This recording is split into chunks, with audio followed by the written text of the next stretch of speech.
Pemirsa, di Manado, vaksinasi anak tidak menjadi syarat untuk mengikuti pembelajaran tatap muka.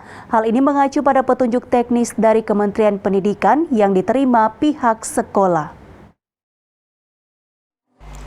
Sebelum memulai pembelajaran tatap muka, pihak sekolah di Kota Manado mengkonfirmasi vaksinasi anak tidak menjadi syarat untuk mengikuti pembelajaran tatap muka.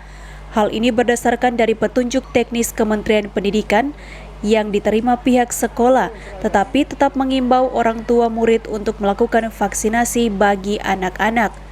Vaksinasi bagi anak-anak menjadi program pemerintah Kota Manado dalam memutus mata rantai COVID-19 untuk mempercepat herd immunity di kalangan anak-anak. Yang vaksinasi, Pak?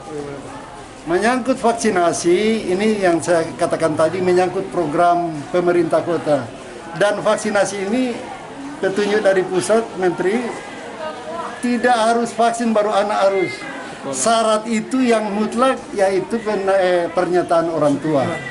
Tapi untuk vaksin, jadi anak-anak mau vaksin atau tidak, kalau orang tua pernyataan tetap.